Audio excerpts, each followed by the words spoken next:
Welcome to the Chai Mitzvah tutorial on patience, savlanut, also referred to as erech apayim. The root of the word savlanut infers bearing a burden or suffering. The expression erech apayim, which also refers to savlanut, literally means long in the nose, or having forbearance, or being slow to anger. Patience deals with the capacity for waiting and our reactivity to stimuli. Often those stimuli are other people. Patience is at the root of faith. I'd like to begin with a quote from Rabbi Zelig Pliskin. The essence of patience is to live in the presence. We are impatient because we want to be in the future faster than reality will take us there. Since we will generally be in the exact same place, whether we are patient or impatient, it makes sense to be patient. I think this opening quote, found on page 1 in italics at the top of the page, is an excellent springboard for beginning discussion and introduction to the topic of patience, savlanut. An excellent opening question for your group would be, does this quote speak to you, and how? After opening with a large group discussion on the italicized text at the top of page 1, we move on to several selected texts for our lesson today. The patience curriculum is quite lengthy and has many quotes and teaching pieces. I will select a few for our curriculum discussion today. The first selected text is text 1, found on page 2 of our booklet.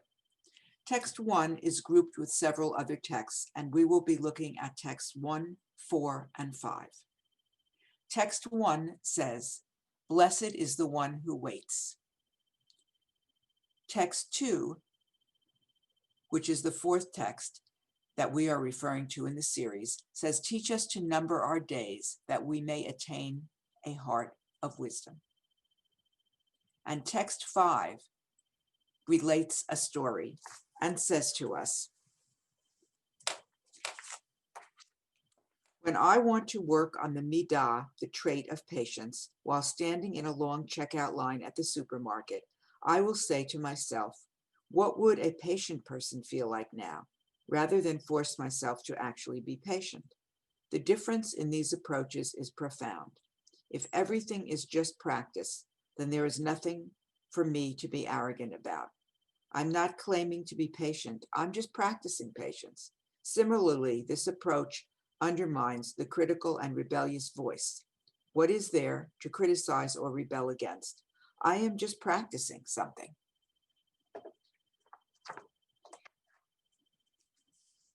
The conversation questions at the bottom of the page speak to many different parts of the midah of patience. If we take a look at them together, you can decide which ones speak to large group discussion and which ones might speak to breakout rooms. But to begin with, it would be interesting to have your group members compare and contrast the quote in text 1 with text 4. And that is the second quote that we refer to, although it's numbered in the book text 4. This would be a great discussion for small groups and breakout. Have the members of the breakout groups or the pairs, whichever you decide upon, depending on the size of your group, look at the two texts together and compare their similarities and differences. Blessed is the one who waits, and teach us to number our days that we may attain a heart of wisdom. After working in breakout groups, come back to the large group and compare discussion and see how the different groups have tackled these questions.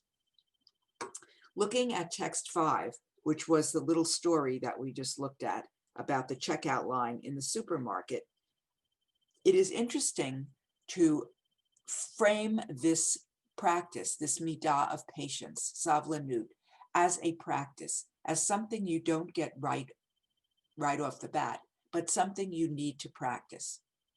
It is very useful to ask people, if you were practicing patience and were on that line in the supermarket, pharmacy, or wherever you might be in line, how would you practice the midah of patience in a positive way that would make you feel good about yourself?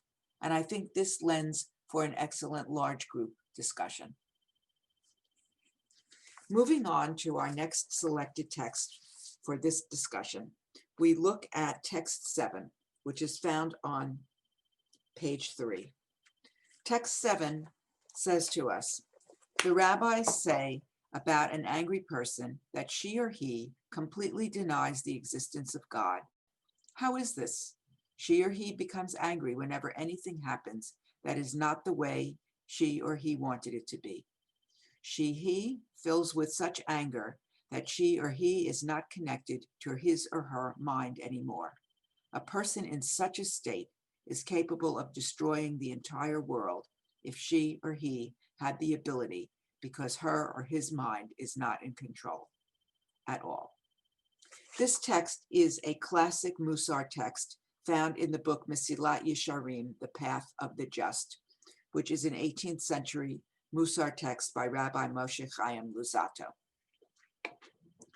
The quote speaks to a number of different things that the large group or small breakout groups can look at. First, we are asked, in your own experience, what emotions other than anger might you exhibit if something doesn't happen as you had hoped? I think that makes for an excellent large group discussion, just to elicit some quick responses to what other emotions other than anger might come up for you if you don't have a situation that's going as you had hoped. And then moving into the personal and breaking up into small groups or breakout groups, describe a time when your anger got the better of you. What could have changed the course of the emotional escalation? Tackling another question here, which the quote says that this anger that a person feels denies the existence of God. How might that be so? Might it be possible for anger to bring someone closer to God? And if so, how would that feel? Also an excellent small group discussion.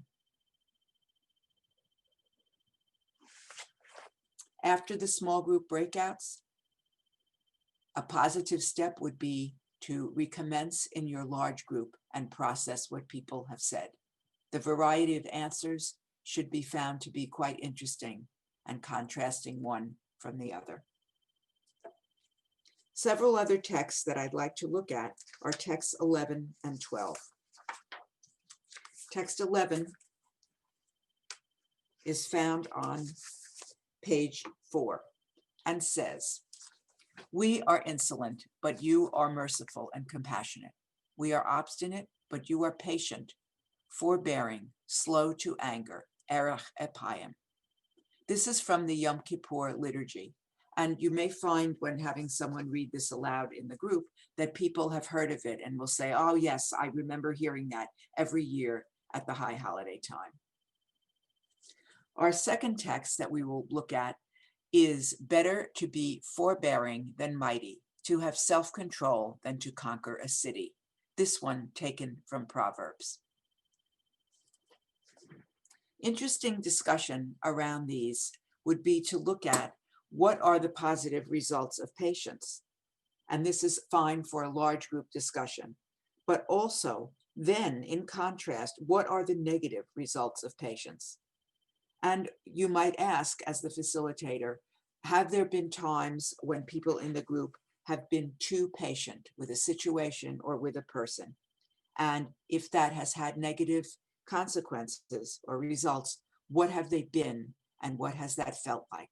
How have they moved forward from there in the situation? And a final question on this is the last bullet point of the conversation section, which says, if you are already slow to anger, do you have a sense of how that equanimity is maintained and how you might advise someone who is quick to anger? If you are quick to anger, what, if anything, have you tried to do in the past to change your response to frustrating situations.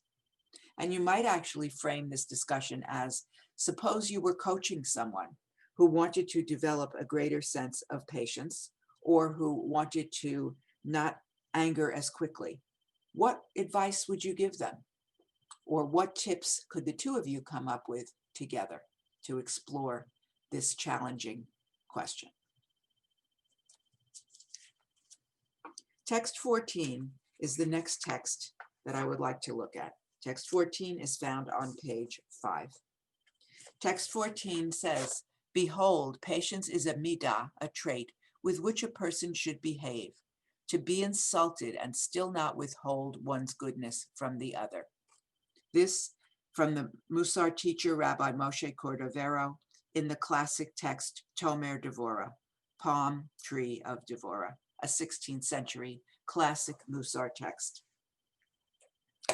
Looking at text 14, I would direct you to the first two conversation points. What types of situations or interactions most challenge your ability to maintain patience?